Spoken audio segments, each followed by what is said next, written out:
할렐루야. 153 저녁교대 오신 여러분들을 주님의 이름으로 환영하고 축복합니다.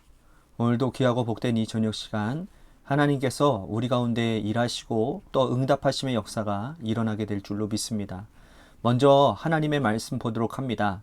창세기 23장 1절에서 9절 말씀까지 보겠습니다. 창세기 23장 1절에서 9절입니다. 제가 받들어 봉독하도록 하겠습니다. 사라가 127세를 살았으니 이것이 곧 사라가 누린 횟수라. 사라가 가나안 땅 헤브론 곧 기럇 아르바에서 죽음에 아브라함이 들어가서 사라를 위하여 슬퍼하며 애통하다가 그 시신 앞에서 일어나 나가서 헷 족속에게 말하여 이르되 나는 당신들 중에 나그네요 거류하는 자이니 당신들 중에서 내게 매장할 소유지를 주어 내가 나의 죽은 자를 내 앞에서 내어다가 장사하게 하시오.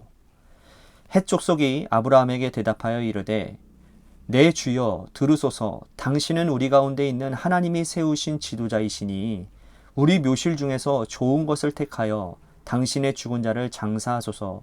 우리 중에서 자기 묘실에 당신의 죽은 자 장사함을 금할 자가 없으리이다. 아브라함이 일어나 그 땅 주민 헷 족속을 향하여 몸을 굽히고 그들에게 말하여 이르되 나로 나의 죽은 자를 내 앞에서 내어다가 장사하게 하는 일이 당신들의 뜻일진데 내 말을 듣고 나를 위하여 소할의 아들 에브론에게 구하여 그가 그의 밭머리에 있는 그의 막벨라 굴을 내게 주도록 하되 충분한 대가를 받고 그 굴을 내게 주어 당신들 중에서 매장할 소유지가 되게 하기를 원하노라 하매. 아멘. 아브라함의 일생을 보면요, 부끄러운 시간도 있고 행복했던 시간들도 있고 또 자기 손에 가진 것이 많아서 뿌듯했던 시간들도 있었고 또 눈물나게 괴로웠던 시간들도 있었습니다. 가장 부끄러웠던 시간이라고 한다면 이방인들에게 책망받았던 아브라함 아니었습니까? 이방인 앞에서의 부끄러움과 하나님께서 연단하시는 과정을 거쳐서 자, 오늘 우리가 읽은 본문을 보면 아브라함이 훌륭하게 믿음 앞에 굳게 선 모습을 우리들이 볼 수가 있습니다. 우리도 저마다 자신의 인생을 돌아보면 나름대로 화려했던 시간들이 다 있었을 것입니다.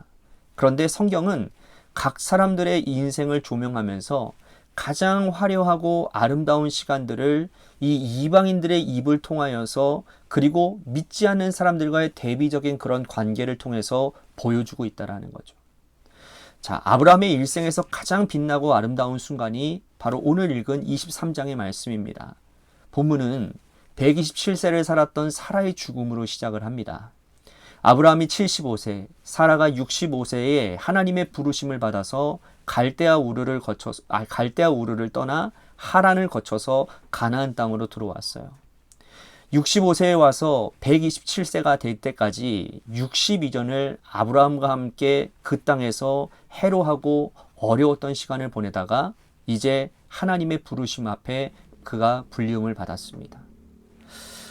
일생의 동반자를 잃은 아브라함, 그 사실도 슬픈데 아내가 장사할 매장지가 없는 거예요.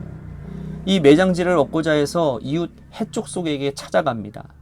내 아내가 죽었는데 매장지를 얻고자 한다.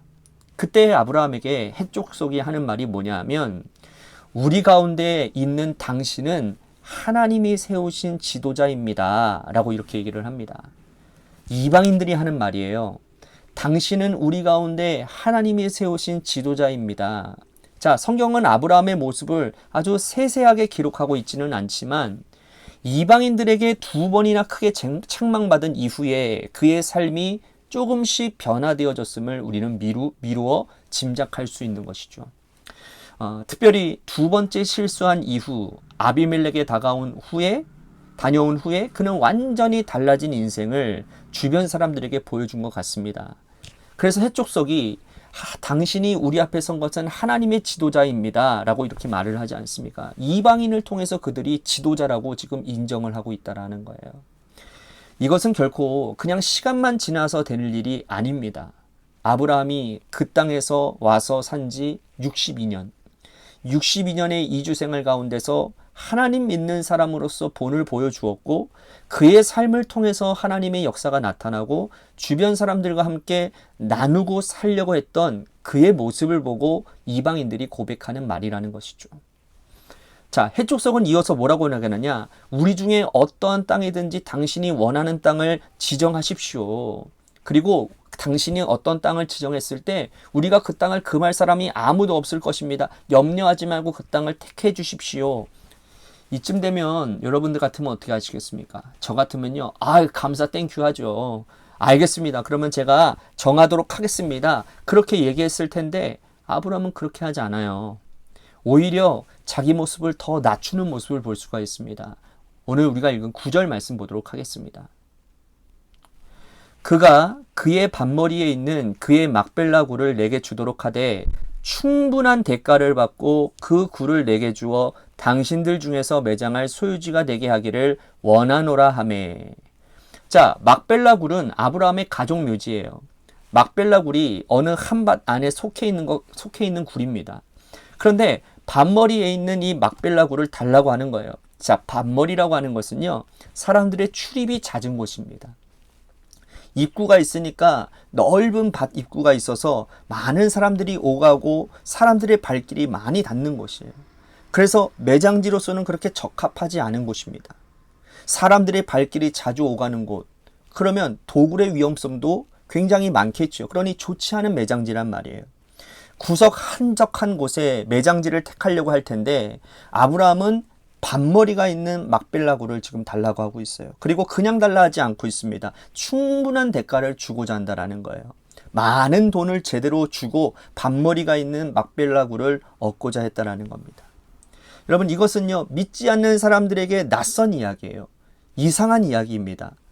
이렇게 이 사람은 밭머리에 있는 땅을 달라고 하면서 충분히 매장지를 주려고 사려고 한다. 여러분, 이상한 얘기죠. 그래서 몇 번이고 옥신각신 주거니 받거니 합니다. 결국 아브라함은요, 은 400세겔을 주고 매장지를 사게 돼요. 당시 시가로 보면 아주 비싼 돈입니다. 노동자 1년 품삯이 은 10세겔 정도밖에 되지 않으니까 어마어마한 돈인 것이죠. 그런데 건강하지 않은 일반인들의 이 1년 품삯은 은 5세겔 정도 돼요. 그러니까 5에서 10세겔 정도 사이의 1년 연봉인데 해족석은 은 400세겔을 이야기합니다. 그것도 밭머리에 있는 굴을 말이에요. 여러분, 이방인들은 원래 그런 거예요. 아브라함이 에브론의 말을 따라서 에브론이 해족속이 듣는 데서 말하는 대로 상인이 통용하는 은 400세겔을 달아서 에브론에게 줬다라고 말씀을 합니다. 아브라함이 돈을 준 거예요. 그는 이방인의 입에 나온 대로 400세겔을 주었습니다. 어떤 사람은 이 아브라함의 일생의 하이라이트가 바로 이삭을 바치는 장면이라고 얘기를 합니다. 우리도 그렇게 알고 있어요. 그러나 아브라함의 모습 가운데 가장 빛나는 모습은 오늘 본문 이 본문 말씀이라고 이야기하는 사람들도 많습니다. 불신자들에게 당신이 하나님이 세우신 지도자라는 칭찬받는 모습, 그리고 이방인들과의 관계 가운데서 이익을 취하지 않고 오히려 믿는 자로서 더 손해를 보는 모습, 그래서 오히려 하나님 나라의 말씀과 복음이 더 전파되고자 애썼던 이 모습이야말로 믿는 자들의 본을 보여주는 모습이 아니냐라는 거예요. 어떤 사람들은요, 요셉의 일생에서 가장 빛나고 아름다운 모습이 애굽의 총리가 되어져서 애굽의 이집트의 총리가 돼서 수레를 타고 온 성을 두루 다니는 그런 모습이라고 얘기를 합니다. 그러나 믿지 않는 바로가 우리가 어찌하여 이같이 하나님 영에 감동된 사람을 얻을 수 있으리요. 이방인을 통하여서 이런 고백이 나왔다라는 것이 요셉의 일생에 있어서 가장 아름다운 모습 아니겠습니까? 믿지 않는 사람들이 우리를 보고 나는 당신이 믿는 하나님을 만나고 싶습니다. 한번 그 하나님 믿어보고 싶습니다. 나는 당신의 모습을 보니 하나님이 살아계신 것 같습니다. 라고 얘기를 한다면 우리는 정말 잘 산 겁니다. 여러분, 하나님 앞에서 그보다도 더 귀한 칭찬이 어디 있겠습니까? 믿지 않는 사람들과의 관계 가운데서 사는 것은 여러분 쉽지 않아요. 이러한 상황에서도 손해보려고 하지 않고 이익을 취하려고 하고 어쨌든 남겨보려고 하는 것이 세상의 이치일 텐데, 여러분, 우리는 하늘나라의 소망을 두고 가는 사람들이기 때문에 본질적으로 우리는 다르게 살아가야 된다는 거예요. 그런데 우리는 세상 속에 살면서 그 세상의 논리 가운데서 그렇게 살아가기란 쉽지가 않습니다. 오늘 내 주변에 있는 사람들과 나와의 관계 가운데서 나는 어떤 말을 듣고 있고 또 어떠한 인상을 주고 살아가고 있는지, 또한 나를 통해서 그리스도가 드러나고 나를 통해서 하나님을 드러내는 삶을 살았는지를 오늘 이 말씀을 비추어서 우리들의 삶을 좀 점검해보고 기도하며 나아가는 시간이 되었으면 좋겠습니다.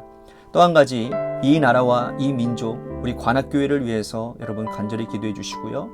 또한 우리 김순환 권사님을 위해서 기도했으면 좋겠습니다. 제가 여러분들에게 문자를 보내드렸잖아요. 이 영상이 찍을 때는 제가 오전이기 때문에 여러분 이후의 상황들을 제가 여러분들에게 지금 공유하지는 못하겠지만, 어찌됐든 시술이 잘 마무리되어졌고 시술을 마쳤기 때문에 중환자실에 옮겨져 있는 상황입니다. 그리고 앞으로는 이제 치료, 이제 회복의 경과를 보고 어떻게 됐냐, 이제 뭐 더 시술을 한번 더 하게 될지, 그것은 이제 의사 선생님의 소견이 나와야 된다고 합니다. 어쨌든 간에 이 모든 과정 가운데 하나님의 완치케 하심과 하나님의 인도하심이 있는, 그리고 은혜가 있는 하나님이 하셨음을 고백하는 귀한 기간이 되게 해달라고 우리 김순환 권사님을 위해서도 간절히 기도해 주시기를 바라고요. 또한 윤상희 자매님을 위해서도 계속해서 기도해 주시기를 바랍니다. 마지막으로 여러분들의 삶의 자리와 여러분들의 자녀들을 위해서 기도하시다가 이 시간 돌아가시기를 바랍니다. 우리 노래 끝날 때까지 우리 같이 합심하여 기도하도록 하겠습니다. 기도하시겠습니다.